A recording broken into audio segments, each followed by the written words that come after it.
Welcome back to the Papa Meat channel. How you doing? How you doing? Come on and sit on down because today we'll be pulling back and unveiling the horrors of hair transplants. Not me though, dude. Look at this hairline. Oh, you got a good hairline. All you bald bitches out there. Hey, Jacob! Come here! Don't make me wait. What's up? Sit on Dad's lap. You're a big guy. You're looking at me and you're looking at this full head of hair. Now look at what you could become. Wait. What happened? What? Why are you hiding? Hey! You son of a bitch! You cut it off! God damn it! Why? Get out! You're fired! Get out of here! I can't believe you cut it! I had to. You had the most beautiful set of hair coming, and you ruined it. You bald son of a bitch. Get out of here. Fuck! I ruined my entire fucking month. Everyone wants to like the way they look, except Jacob. Whether it's trying a new hairstyle or updating your wardrobe, there's usually ways to do it. But what about those cursed with bad genes? I'm talking about baldness. Yuck! 2 out of every 3 men experience hair loss to some degree before age 40. And by age 60, hair loss comes for us all. Many will go completely bald. It can be hard to lose your hair, especially when it's such an important part of your look, right? Because of this, many have turned to hair transplants. It may seem like a life-changing opportunity, but if you're not careful, you can be left scarred for life. With the potential financial and physical risks that come with attempting to get your hair transplants, it makes you wonder why people would ever go through with it. And for many, it's very, very simple. Being bald is the worst. Do I have a bald spot on top of my head? That's just where your hair parts. Are you sure? Problem is I feel like it comes mostly with good-looking men. Good-looking men, they went through their whole life, getting their dick sucked, balls licked, girl taking her fingernail, rubbing the ridges of his taint. And they went through the whole life, getting their dick sucked, balls licked, girl taking her fingernail, rubbing the ridges of his taint, and all that kind of stuff, you know what I mean? Living La Vida Loca, and then those motherfuckers get their hair thinned out real quick. Then they look at it and they start doing this. Us big, fat-ass, beautiful men, balls full of semen from never being touched by a woman. My beautiful lion mane. How foolish you are to give away your seeds so easily, my friend. What if that is the thing? I think it has partially to do with semen retention. As if I wasn't just in my fucking bedroom beating it all day. It's transferring to the woman. They're taking all your fucking hairline again. I tell you what, too, just to turn around a bit, I've seen some women's hairlines. God damn. Turn around? No, I'm saying I've to turn around. Oh. Nick actually physically turned around. I said to turn around. While many people are quick to shave off their remaining hair and embrace their new bald lifestyle, others spend the rest of their lives feeling pretty fucking torn up about it. And on TikTok, you can find people voicing their frustrations about being the town punching bag due to their baldness. For some bald men, being reminded of their baldness is like a mental and physical punch to the gut. Videos can be seen of heated confrontations erupting out in public, either during fast food freakouts or road rage incidents. In the heat of the moment, calling out someone for being bald seems to send these men into chaotic fits of rage. You need to be removed from the gene pool because you're too fucking stupid to be alive. Yeah? Yeah, you do. Yeah, you have Yeah. no hair, sweetie. Oh, baby. Touch me. Fucking touch me. Fucking touch me. Touch me. Fucking touch me. When you flip somebody off, it's assault. Which I will say, calling a white man bald is the equivalent of the N-word. I will die on that hill. Go up to any like boomer man and be like, whatever, you fat bald bitch. Hey! They'll start shaking. What the fuck did you just say to me? That kind of thing. You can say anything else to him. Anything at all. Call him bald. That shit cuts deep. It's like one of those fucking knives in Dune, whatever.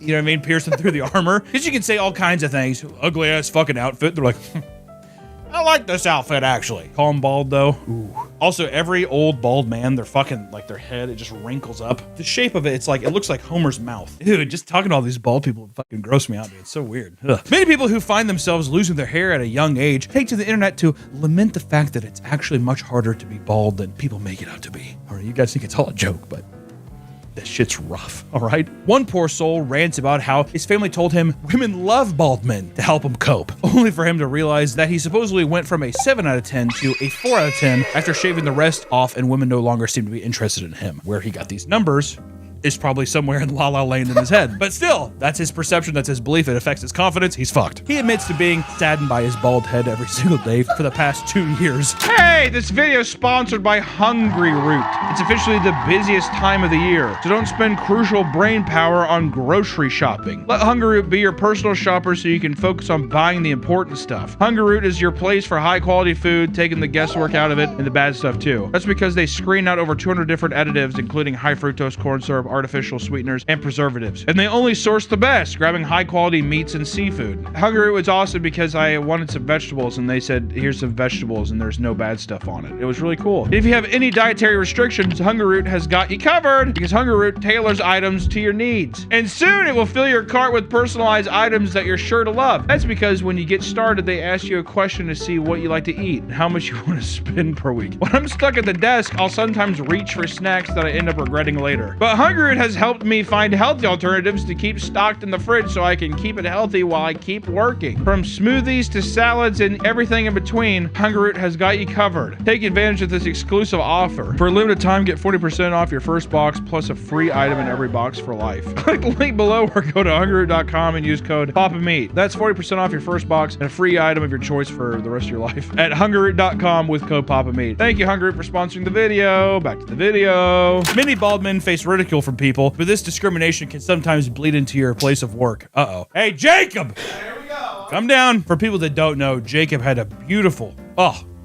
set of long, silky, straight hair. This is awesome because I'm curious to get a bald man's perspective because my hair is so rich, so full. It's true. Come around here. We'll take off the beanie. Got to show you that you're proof that you're bald. Oh, gross. As a bald man, how do you feel about your bald head? It does make me incredibly sad because, as Hunter said, I used to have very long, straight blonde hair, and especially since by 19, it started to go. So basically over a decade now, I'm just ashamed of myself. And I wear a hat constantly. If some guy came up and they made fun of you being bald, is that your N-word? I'd probably be a little traumatized, yeah. It's just unnecessary, you know? I know I'm bald. It's true. I got eyes. We all got eyes. All right. Thanks a lot, Cue Ball. Shamefully puts his beanie back on and goes back upstairs. Been wearing the same goddamn beanie since he was 12 years old. And the U.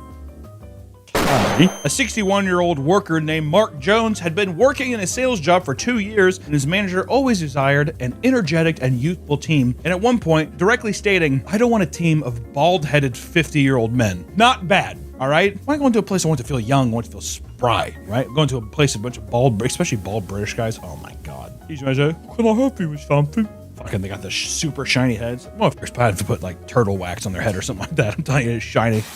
Have to put on some shades. Yeah, it's blinding. Hey, kid, I'll get you a telly, eh? I'll get you stuff a face, eh? What? Soon, Mark happened to be put on a performative improvement plan. He was not underperforming, but was apparently being iced out in order to replace him with 2 young, hip new hires. After feeling pressure for some time, he quit, filed a complaint with his employer, and won $86,000. Holy shit! Among the many things that money was meant to cover, one was injury to feelings. Hey, Jacob. I actually think that I like your look, man. What was that about the money? And We'll get you a wig. The hatred of bald people came to a head in 2024 when UK court ruled that making comments about a person's scalp can be considered sexual harassment, believing that it inherently relates to gender. Seriously, Jacob, your look is sick, man. I'm hearing every word. This became a topic of discussion after a man named Tony Finn accused his boss of sexual harassment after being called a stupid bald cunt. There are rumors that the panel of judges making this decision just so happened to be bald as well. See, it's a big fucking conspiracy, dude. All these fucking bald Illuminati bastards, I'm telling you. But it's not just insults from women that bald men have to worry about. Even some animals are targeting them as well. Over in a small English village, a hormonal hawk began terrorizing the older bald men that lived there over the course of several weeks. One 75-year-old man named Jim Hewitt was left with his head bloodied after being dive-bombed by the bird, leaving him and the other bald residents forced to wear bike helmets when they left the house. That is awesome, dude. I'll go out with your helmet, all right? Eventually, the hawk was lured into someone's shed and captured. But it doesn't stop there. In the most extreme cases, bald men are literally being hunted down. In Mozambique, a series of ritual attacks in 2017 led to the police publicly warning the bald population this was due to a superstition supposedly spread around by witch doctors, giving credence to the cultural belief that the heads of bald men contain gold. Hey Jake, can I get you to come down here real quick? Can you grab a hammer also real quick too? Because of this, 3 bald men were killed in a single week. What? It was said that one victim was dismembered, supposedly to use the organs for a ritual by the doctor to bring wealth to the client. After the first one, you'd see there is no gold. Or what if they think that someone already grabbed the gold? That it's gone. Or that the bald bastards spend the gold themselves. It's no wonder that bald people are afraid or ashamed of the way they look. Thankfully, people have been trying to solve this problem for quite some time. And let me tell you, still in this day and age, there's not a final solution. Can we associate bald people with demonic forces? Yes. That's what I think. There's a lot of solutions in the market that claim to cure male baldness, but many of them are either ridiculous or even more demoralizing than just being bald. In the 90s, a revolutionary spray-on hair product called GLH hit the market. It came in every hair color and could be applied in a matter of minutes. It worked by spraying small coated particles that grabbed onto existing hair, filling out the rest of your scalp. Before this, men had to use Topic, which was essentially the same thing, but you had to sprinkle a bunch of small fibers on your head. You basically had to be a fucking chia plant. Today, the pour-on fiber is still a super popular option and has dramatically improved. Science has gotten there, but not far enough. Now, you can go to barber shops where they'll shine your big fucking bald head and apply an adhesive that allows the fibers to stick so you don't have to reapply them all the time. Another popular option is toupees, which these are essentially small wigs that fit perfectly over bald spots. I've seen ones where it's little kids who are bald. That's sad. And the guy makes them, I think he makes them for free. If I was the kid, I'd be like, Mom, you need to fucking pay for this. I'm a bald kid. I'm not a fucking monster. All right? Luckily, the guy I saw, he's also bald because he does this. The kids are all sad and crying and he leans over and he lifts it up. Starts screaming.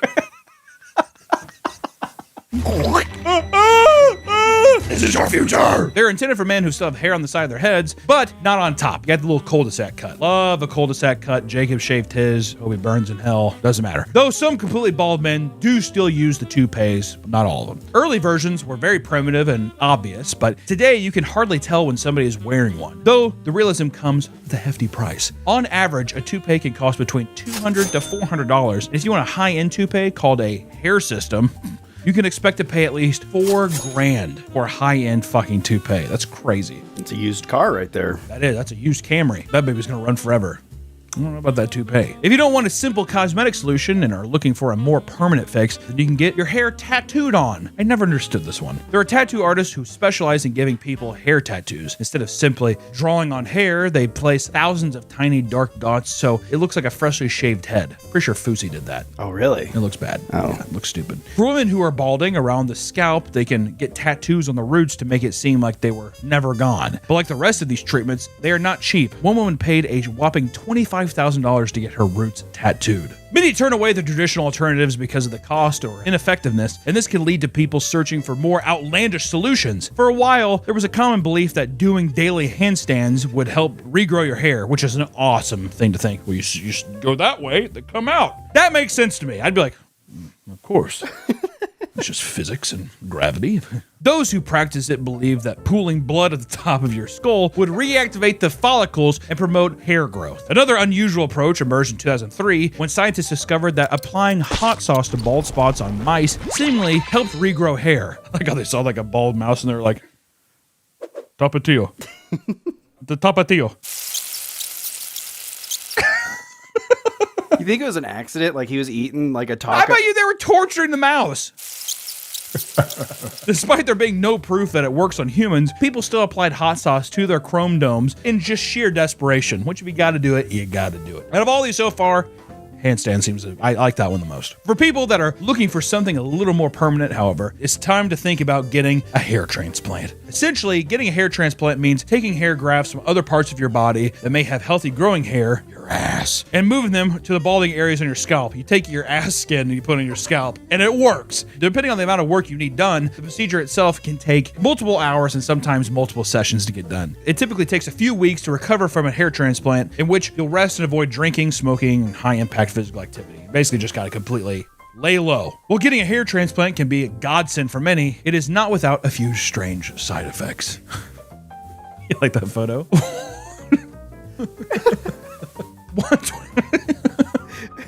27-year-old man named Alex Finken received a hair transplant for $17,500, only to wake up the next morning with severe swelling in his head. I mean, the swelling is crazy. Alex made a TikTok video talking about the experience, and people were shocked to see that his head was shaped like a giant egg. In it, he also explains how the swelling is so bad that he can't see out of his left eye. Another man who faced similar side effects went viral after showing the headband he had to wear to manage the swelling. He compared the shape of his head to both Megamind and Squidward.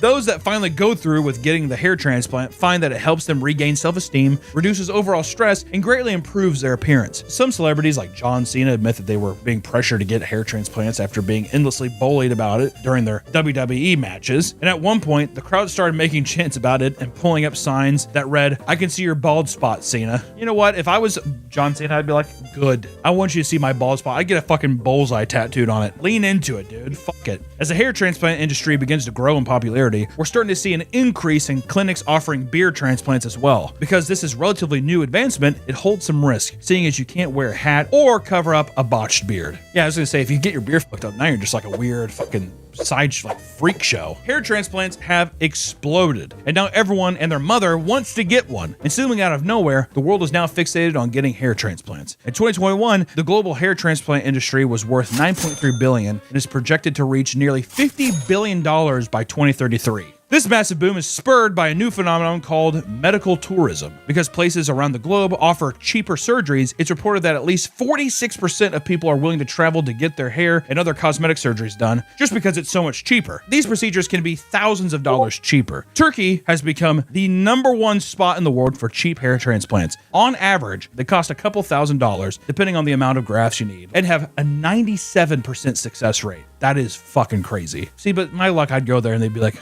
"You are part of 3%. Oh.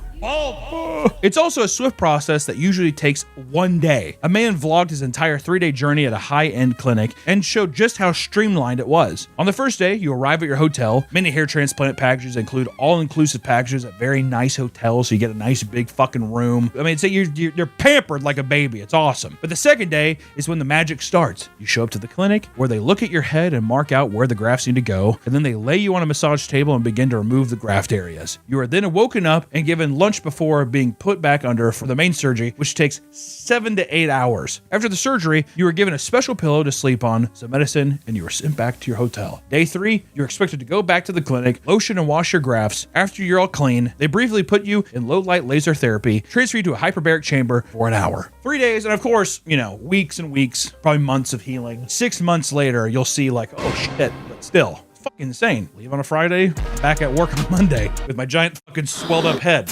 It's awesome. To illustrate just how popular Turkey has become for tourist transplants, videos are beginning to circulate online showing airplane flights filled with bald men coming to and from their procedures. There are literal airplanes full of bald men traveling to get transplants. Beautiful. Look at those bald men all holding hands like they're going to heaven. We're gonna make it. As with any medical procedure, there's always a risk that something will go wrong. And in fact, traveling outside the country has resulted in some nightmare hair transplants. Because there's such a high demand for hair transplants in Turkey, a new black market has taken over the underground and is leaving people maimed. Hair mills, for example, are clinics that perform quick surgeries for dirt cheap that are usually done by regular people and not doctors. They practice cheap surgeries that oftentimes leave the patient scarred and at a high risk for infection due to unhygienic tools and medical malpractice. And in recent news, a person who went to one of these cheap clinics had to be removed from his commercial flight because he wouldn't stop bleeding. Imagine getting kicked off a fucking Southwest flight because you won't stop bleeding from your scalp. Can I just go home? The skin grafts were done poorly, and the pressurized cabin caused her wounds to squeeze blood out from the top of his head. It's brutal, man. Another patient's hair grew super thick and was left with scars after a cheap transplant. The man chose the clinic from Google reviews and paid £2,500 for the surgery, only to be left with the worst looking hair. His doctor reassured him that the thin patches were a part of the early healing process, right? However, months after the surgery, the hair never thickened. Distressed by his hair, he sought out a specialist who told him that his hair might be permanently damaged and that it would take at least 2 more surgeries to correct the medical malpractice. Hey, you think you're gonna go back to the black market and find that motherfucker again? No, he's gone. And he has your money. $2,500, dude. Just save up a little bit. My God. I don't know. It's just one of those things like, just, you've been bald this long, just wait a little longer. Also, probably the longer it goes on and the more readily available it is, the cheaper it'll probably be. Maybe. I don't know. Hair thinning is a common side effect of botched surgeries because the grafts are not put in properly. This is a known thing, yet people still choose to dump their money into cheap clinics and risk their health. It's a shame that this keeps happening because multiple people have claimed that their botched transplants have ruined their lives. 57-year-old Mark Sweeney paid around $4,600 for his head to be left with massive scars and an unnatural hairline. Dude, once again, just like you're saying, double it. If you can you get a professional one done for 10? Just wait. Yeah, that's weird. Get a fucking loan if you have to. My God. It affected his life so much that he quit his waitressing job due to being embarrassed by his hairline. Yeah, dude, no one's gonna fucking leave a tip for that ghoul walking around with his thin ass hair. He's that Red Robin. You guys must have campfire sauce? They're like looking at the Phantom of the Opera. He takes off the mask. His life has now completely changed because he's left depressed and anxious about his appearance. Brutal, man. I fucking feel bad for these guys. A clinic in India called Look Like You Feel also left one of its patients disappointed. He paid $4,700 for a transplant and received 4,700 grafts on his head. $1 a graft. Once the surgery was completed, his hairline was ruined and the donor area was over-harvested, preventing healthy hair growth. The patient reached out to the clinic again, asking if there was any way to improve the healing process, and the doctor recommended more medicine, but after the medicine didn't work, and the patient kept asking for help, the doctors blocked his number. Oh, God. One man fumes over the botched transplant he had received from Dr. Brett Bolton, who runs the Great Hair Transplants Clinic in Florida. According to him, he was told he could pay $1 per hair, so he put down $14,000 for 14,000 hairs. This procedure was only 1 to 2 hours long, and he received a fraction of the grafts he paid for. 25% of those incisions, however, were empty and had no grafts placed in them. The doctor even skipped his mid-scalp as well as the crown, despite agreeing to do that beforehand. It turns out that he didn't even employ the standard method of the follicular unit extraction, instead giving him the equivalent of a 1980s hair plug that he renamed Bolton's Bundles. Ugh. In the process, the man claims Bolton left multiple gaps, killing existing hairs, and did permanent damage to his scalp. First off, dude, I would never go to Florida for anything. Okay. Hey, Dr. Bolton. Yes, sir-eo.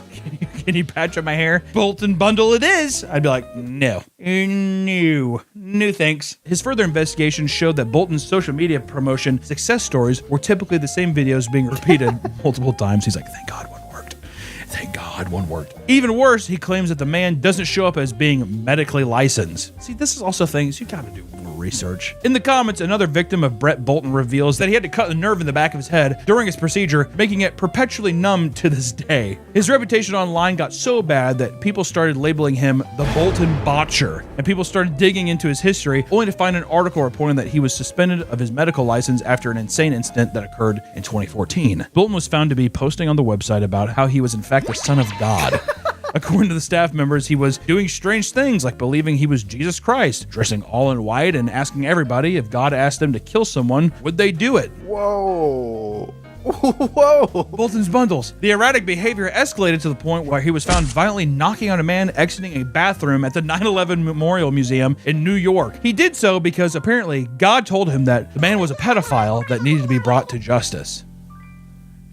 Give that man a clinic. Like I was just like, all right, hair. We're just moving into hair. He started challenging police officers to arrest him, which is exactly what they did. And after this, he ended up in a psychiatric ward for 2 weeks before eventually continuing to run his nightmare of a clinic and ruining the lives of many. Though being bald and doing the hair transplants and all this shit might seem like a dark and despairing road, there's still hope for a cure. In October of this year, scientists at a national Taiwan university made a major breakthrough that could cure baldness in humans. They claimed that fatty acid serum was applied to bald spots on mice and that significant growth was observed 20 days after application. Essentially, the fatty acids irritate the skin, which causes the hair follicles to reactivate after being dormant. Though no large-scale tests have been conducted on humans, they remain optimistic that the study will result in a groundbreaking new product. Other studies showing progress in its early stages come from the University of Virginia School of Medicine, which claims to have identified a leading cause of baldness. In their study, they found that the middle and upper parts of the hair contain stem cells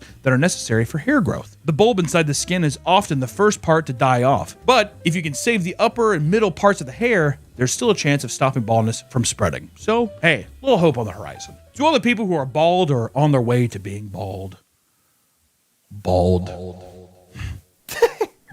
bald. You have our utmost sympathy. Hopefully, there will be a safer, less expensive alternative that completely solves male baldness in the near future. When it comes to accepting your baldness, what matters most is inner confidence. If you're able to get past the need for having long, flowing, beautiful, gorgeous hair that maybe is curly and is just really healthy and thick and full. If you're able to get past the need of having that, you may just be happier avoiding the potential risks that come with invasive procedures. But that being said, there's nothing wrong with getting a hair transplant, so as long as you do your research, guys. But hey, love yourself and love each other. We will see you in the next one. See you later, bald bitches. Bye-bye.